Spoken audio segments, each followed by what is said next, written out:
नमस्कार सभी अधिकारियों कर्मचारियों को। आज की इस कक्षा में जो है आपका स्वागत है। और आज हम पढ़ेंगे पारंगत, और इसका भाग जो है अध्याय सेकंड हम करने जा रहे हैं। देखो, जिसका जो है टाइटल है प्रशासन। प्रशासन के बारे में तो आप सभी जानते ही हैं, क्योंकि हम सब लोग प्रशासन से जुड़े हुए हैं। लेकिन यहाँ इस पाठ में जो है कुछ हमें समझाने की कोशिश की गई है, जो हम देखते हैं। भारत एक लोकतांत्रिक गणराज्य है। हमने अपने देश में शासन के लिए संसदीय प्रणाली अपनाई है, सबको पता है। संसदीय प्रणाली की मुख्य विशेषता यह है कि प्रशासन के नीति निर्माण का कार्य मंत्रिपरिषद द्वारा किया जाता है। नीतियों का कार्यान्वयन और देश का प्रशासन वास्तव में विशाल कर्मचारी समूह द्वारा चलाया जाता है।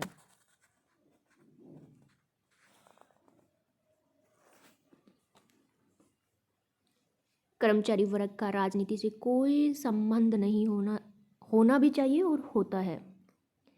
इसलिए वह तटस्थ रहते हुए प्रशासनिक व्यवस्था को निरंतरता प्रदान करता है।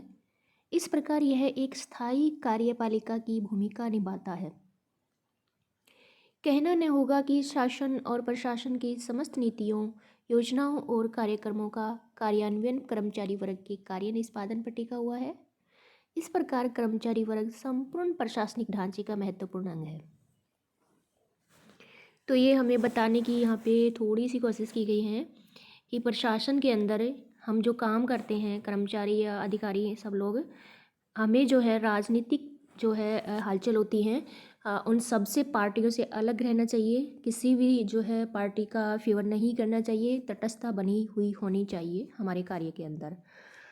और अतः सरकार के विभिन्न मंत्रालय, विभाग, अधीनस्थ एवं संबद्ध कार्यालय, संवैधानिक निकाय, निगम, उपक्रम, स्वायत्तशासी संगठन आदि के द्वारा अपने कार्मिकों की नियुक्ति से लेकर सेवानिवृत्ति तक के विभिन्न पहलुओं के अतिरिक्त उनके आचरण एवं गतिविधियों को नियंत्रित करने के लिए नियम भी बनाए गए हैं। प्रशासनिक व्यवस्था के इन प्रमुख पहलुओं, नियमों से संबंधित पत्राचार पर अभ्यास हम इस अध्याय में या अगले प्रकरणों में भी करेंगे। ये कह रहा है कि हमारे लिए हम जो काम करते हैं, कुछ नियम भी होते हैं, और प्रशासन में उन नियमों को हम कैसे जो है पालन करते हैं, क्या हमें करना चाहिए, उनके बारे में भी हम अगले प्रकरणों में देखेंगे। अब देखिए, सबसे पहले जैसे ही कोई कर्मचारी जो है सेवा में आता है, सर्विस में आता है, तो क्या है, भर्ती नियुक्ति होती है ना। तो ये सब प्रशासनिक जो हमारा ये जो प्रकरण है, अध्याय चलेगा, इस प्रशासन वाले अध्याय में हमें सब प्रशासनिक गतिविधियों के बारे में जानकारी मिलेगी। तो देखते हैं, चलो पहला प्रकरण जो है इसके अंदर हमें दिया गया है भर्ती, नियुक्ति, तैनाती, पदोन्नति, इसके बारे में समझाया गया है। प्रशासन का एक महत्वपूर्ण कार्य विभिन्न पदों पर भर्ती करना है। सरकारी सेवाओं में आवश्यकतानुसार पदों का सृजन किया जाता है। पदों को भरने के लिए कार्मिक एवं प्रशिक्षण विभाग द्वारा समय समय पर जारी दिशा निर्देशों के अनुसार संबंधित कार्यालयों द्वारा भर्ती नियम बनाए जाते हैं।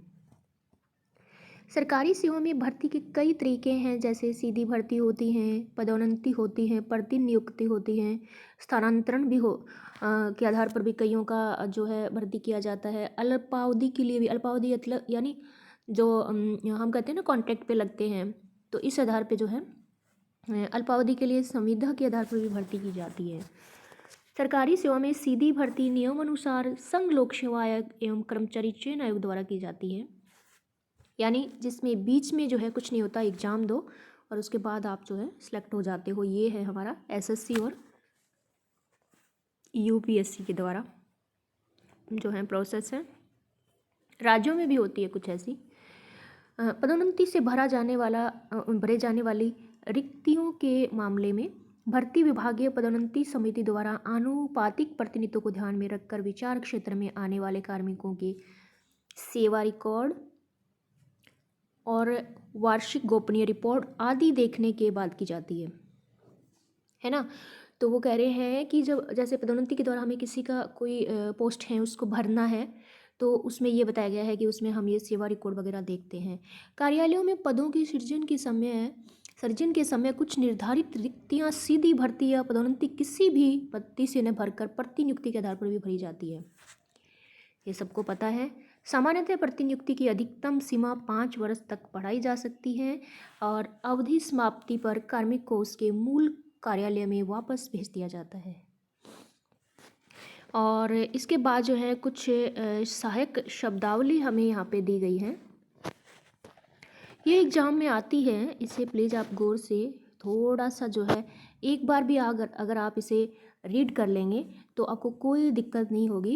एग्ज़ाम में आपके जो है हिंदी में आएगी तो आप इंग्लिश में कन्वर्ट कर सकते हैं, इंग्लिश में आएगी तो आप हिंदी में कन्वर्ट कर सकते हैं। वहाँ पे बिल्कुल ईजी है। चरित्र एवं प्रवृत्ति, कैरेक्टर एवं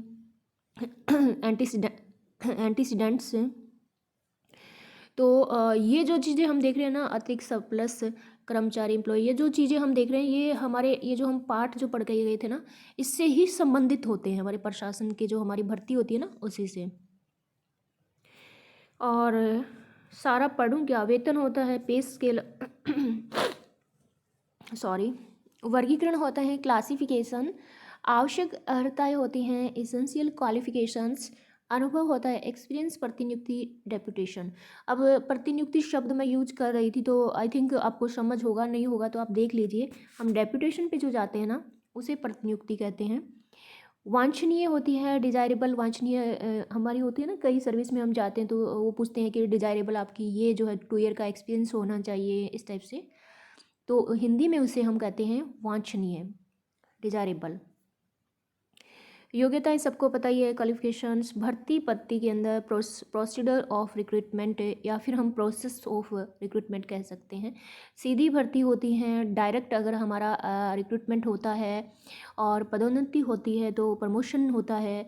चरित्र, कैरेक्टर सर्टिफिकेट होता है, चरित्र प्रमाण पत्र, हिंदी में उसे कैरेक्टर सर्टिफिकेट कहते हैं। पूर्ववर्ती सेवा हमारी प्रीवियस सर्विस होती हैं। और इसके बाद जो है हमारी आ रही है संवर्ग, जिसे हम संवर्ग कहते हैं, कैडर। अब ये संवर्ग जो शब्द है इसको हिंदी में बहुत ही कम जो है हम लिखने में यूज करते हैं, बोलने में भी बहुत कम ही देखने को मिलता है। हम सीधा कैडर रिव्यू कहते हैं। हिंदी भाषी लोग होते हैं, हिंदी ऑफिसेज के अंदर भी हम कैडर कहते हैं। लेकिन अगर ये एग्जाम में आता है तो आप थोड़ा सा ऐसे हो जाते हैं, यार कैडर ही होता है, लेकिन नहीं, इससे आपको लिखना है संवर्ग, संवर्ग, है ना। तो ये जो संवर्ग जो इसे बोलते हैं, इसको आप जैसे कैडर के अंदर हमारा होता है ना वर्ग, आप इसे सोच लेंगे कि सेक्शन होते हैं यार, 1 2 3 सेक्शन हम मान लेते हैं हम सपोज करके, इसको सीखने के लिए। फिर आपको याद हो जाएगी सेक्शन, वर्ग, भाग, फिर उसमें सम वो लगा दिया, सम वर्ग। तो इस टाइप से आप कभी नहीं भूलेंगे। और भर्ती नियम्स होते हैं, हमारे रिक्रूटमेंट रूल्स होते हैं। स्थायीकरण, हमारा कंफर्मेशन लेटर आ जाता है कि अब हमने अपना प्रोबेशन कंप्लीट कर लिया है। और स्थानापन्न होता है, ऑफिशिएटिंग। ये भी देखिए, स्थानापन्न, ऑफिशिएटिंग, मैं ऐसे ही समझाने के लिए कोशिश कर रही हूँ। स्थानापन्न, है ना, स्थान को अलग करके पन, स्थानापन्न। और फिर ऑफिस होता है, जैसे हम ऑफिस जाते हैं, मैं इसे एक या दिमाग में फीड रहे इसलिए समझा रही हूँ। जैसे हम ऑफिस जाते हैं तो अपने घर से हम ऑफिस आते हैं ना, तो हम एक स्थान से दूसरे स्थान पे आते हैं। उसी तरह से घर से ऑफिस आए, हमने अपना स्थान बदला, और ऑफिस जैसे हम घर से ऑफिस आए तो इसमें ऑफिस शब्द आ गया ना, तो इधर देखिए ऑफिस, है ना, ऑफिशिएटिंग, ING और लगा देना, बस ऑफिशिएटिंग हो जाएगा। तो आप इस टाइप से बताने से आपके ना दिमाग में ना थोड़ा सा जो है पर्सनल लैंग्वेज से थोड़ा सा ये समझ रहेगा कि यार घर से ऑफिस आए और ऑफिस शब्द यहाँ पे आ गया तो ऑफिशिएटिंग, है ना, तो इसका अर्थ हुआ स्थानापन्न। एग्जाम में कभी ये कोई भी दोनों में से कोई आ जाता है तो आपके एकदम आप कुछ इस तरह से चीज़ें होगी दिमाग में, तो आप जुगाड़ टाइप से तो आप उसको भूलेंगे नहीं। अदरवाइज स्थानापन्न और ऑफिशिएटिंग आप भूल सकते हैं। सामयिक होता है, ये होता है हमारा पीरियडिकल, जो हमारा रिव्यूज होता है उसके हम सामयिक कहते हैं, पीरियडिकल रिव्यू। ये सबके ऑफिसेज में मोस्टली होता ही है। तो उसके बाद जो है इधर भी कुछ रह गया था, हाँ, लेफ्ट साइड में देखिए अनुभव तक हमने देखा था। उसके बाद देखिए लेफ्ट साइड में प्रतिनियुक्ति हो गया था, सत्यापन वेरिफिकेशन हो गया, चयन पद सिलेक्शन पोस्ट और पृथक करना टू सिग्रीगेट जो है ये देखो यहाँ से मैं पढ़ रही हूँ। टू सेग्रीगेट होता है अलग करना। वार्षिक रिपोर्ट हमारी होती हैं एनुअल रिपोर्ट के बाद हम आते हैं नीचे, तो यहाँ पे आ जाता है हमारा वरिष्ठता और सीनियरिटी। परफॉर्मेंस जो हमारा कार्य जो है उधर इसकी हिंदी ऊपर शायद गई। और समीक्षा भी, चलो हम वापस से ऊपर देख लेते हैं, डाउट क्यों रखते हैं किसी चीज़ का। हाँ, वार्षिक निष्पादन जो है उसका पूरा जो है एनुअल परफॉर्मेंस जो है ये इसका मीनिंग होता है। और सामयिक जो हमारा समीक्षा होती है ना, ये पीरियडिकल रिव्यू होता है। अब मैं लेफ़्ट साइड से पढ़ रही हूँ यहाँ से। वरिष्ठता सीनियरिटी होता है, नियुक्ति प्राधिकारी अपॉइंटिंग जो हमारा ऑफिसर्स अथॉरिटी होती हैं, और प्राधिकारी जो है अथॉरिटी होती है। और परिवीक्षा जो होता है हमारा प्रोबेशन होता है, प्रोबेशन बोलते हैं ना उसे हिंदी में हम क्या कहते हैं, परिवीक्षा। और दिहाड़ी मजदूर डेली वेजर। मूल्यांकन जो है अप्रेजल्स रिपोर्ट होती हैं, पदों का सृजन क्रिएशन ऑफ पोस्ट होता है, अर्हत सेवाएं क्वालिफाइंग सर्विस होती हैं, और नियमित पद जो होता है हमारा रेगुलर पोस्ट होती है। गैर चयन तरीका होता है नॉन सिलेक्शन मेथड्स। नियमन होता है रेगुलेशन। श्रेणीकरण होता है ग्रेडिंग दिया जाता है ना, उसका श्रेणी हिंदी में श्रेणीकरण बोलते हैं। पैनल की वैधता होती है वैलिडिटी ऑफ पैनल। और वैकेंसी जो होती है उसे हम बोलते ही हैं रिक्तता होती है हमारी, कितनी खाली पोस्टें हैं, हम जनरली खाली बोल देते हैं। अब कह रहा है कि इसके अलावा ये भी एग्जाम में आएंगे, आम पद जो है प्रयोग के पदबंध। कुछ ऐसे जो है हमारे जो है वाक्य होते हैं जो हम आम हमारी प्रशासनिक जो है कार्यवाही में हम इसे, हमारे जो प्रशासनिक कार्य होते हैं इसमें इसे प्रयोग करते हैं। दीज जो है कार्यवाही में वो नहीं बोल रही, कार्रवाई वाला बोल रही हूँ कहीं वो कार्यवाही जो एक्शन लिया जाता है वो सोचें। तो दीज जो है temporary post are propose to be filled. इसको हिंदी में देखिए, इन अस्थायी पदों को भरा जाना प्रस्तावित है। तो ये आते हैं एग्जाम में, इंग्लिश में आ गया हिंदी में आ गया इंग्लिश में, मोस्टली इंग्लिश से हिंदी में ही होता है। These temporary post are propose to be filled. इन अस्थायी पदों को भरा जाना प्रस्तावित है, प्रपोज्ड प्रस्तावित।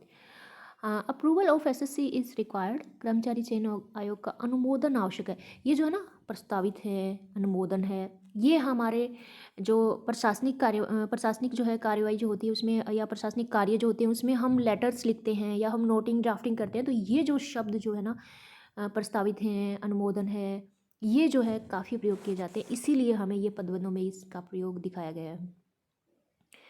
तो approval of SSC is required.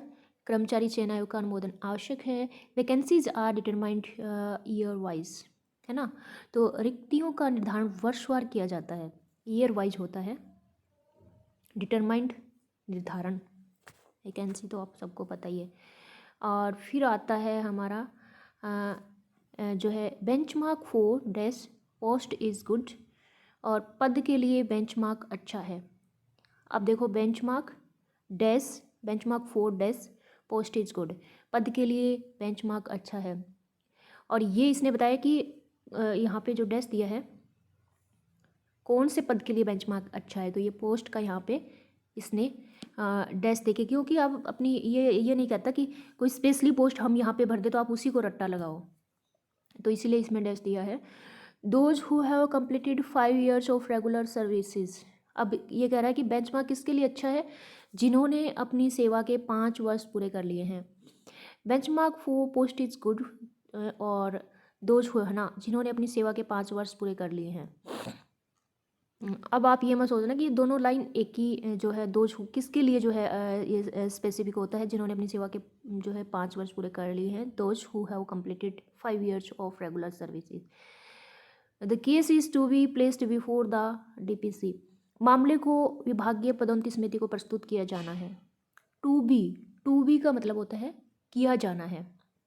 और probation period has been successfully completed, प्रतीक्षा अवधि जो है सफलतापूर्वक पूरी की जा चुकी है या पूरा किया गया है। His name will be stick of from the panel, panel से उसका नाम स्टिक ऑफ होता है, स्टुक ऑफ होता है हटा देना, उसका नाम जो है पैनल से क्या कर दिया गया है, स्टुक ऑफ कर दिया गया, हटा दिया गया है। Seniority in feeder grade has been revised, feeder grade में वरिष्ठता को संशोधित कर दिया गया है, रिवाइज यानी उसे संशोधित कर दिया गया है। ये स्टुक ऑफ जो है ये एक हमारी जो है आप इसे कह सकते हैं फ्रेजल वर्ब है। उसके बाद जो है देखिए यहाँ पे जो आया है हमारे पास मेन चीज़ तो ये है, यहाँ पे आपके कार्यालय में रिक्त पदों को भरने के लिए 3 सहायक कर्मचारियों का या 3 सहायकों का चयन कर्मचारी चयन द्वारा किया गया है ना। और इन चयनित उम्मीदवारों में से किसी एक की चिकित्सीय जांच, स्त्रीतर तथा पूर्ववृत्त सत्यापन एवं उन्हें नियुक्ति प्रस्ताव भेजने संबंधित टिप्पणी तथा पत्रों का मसौदा तैयार किए। अब ये कह रहा है कि ये जो यहाँ पे जो आपको अभ्यास के लिए दिए गए हैं इन्हें आपको कंप्लीट करना है। ये 3 सहायकों कर्मचारियों को जो है उनका चयन किया गया है कार्यालय में खाली स्थानों को भरने के लिए, और उसके बाद जो है इनमें से उनकी फिर मेडिकल होती हैं, फिर उनका कैरेक्टर सर्टिफिकेट और सत्यापन होता है, तो इसके लिए टिप्पणी और पत्रों का मसौदा तैयार करना है। टिप्पणी मैं पहले भी बता चुकी हूँ, टिप्पणी क्या होती है, जो भी लेटर्स या जो हमारा फाइनल हम जो है प्रशासनिक कार्रवाई में हम प्रयोग करते हैं उसका जो एक ढांचा जो है हम तैयार करते हैं, उसका कोई भी काम हम करते हैं तो उसकी एक नोटिंग करते हैं, यानी कि इस काम को ऐसे करना है। तो टिप्पणी के जो है बहुत से पार्ट होते हैं कि कैसे क्या लिखते हैं, ये मेरे अलग वीडियो में दिया हुआ है तो वहाँ आप देख सकते हैं। तो उसकी ये जो है अलग अलग टाइप के ये जो हमें 1 2 3 यहाँ पे एक क्वेश्चन कह सकते हैं आप इसे दिए हुए हैं, इनका हमें क्या करना है, अभ्यास करना है, इनको लिखना है। सेकंड देखिए, केंद्रीय विद्यालय संघ नई दिल्ली द्वारा प्राथमिक शिक्षक पद को सीधी भर्ती से भरने के उद्देश्य से भर्ती नियम बनाए गए हैं। इन भर्ती नियमों को अनुलग्नक 1 पर दर्शाते हुए उनके अनुमोदन हेतु एक प्रस्ताव मंत्रालय को भेजा जाना है। प्रस्ताव भेजने के लिए सवतपूर्ण टिप्पणी का प्रयोग कीजिए या बनाइए, इसे कहते हैं। ये आपको करनी है, और आपको नहीं आती है, कुछ समझ नहीं आती है तो आप जो है नेक्स्ट क्लास में पूछ सकते हैं। ये आपके अभ्यास के लिए जो है ये यहाँ पे दिया हुआ है। उसके बाद जो है हम आ गए हैं हमारे प्रकरण 2 में, सामान्य प्रशासन, अनुशासन, आचरण नियमावली, निलंबन जो है ये सब इसमें हम पढ़ेंगे। देखते हैं ये कितना बड़ा है कि हम इसी में कवर करें या फिर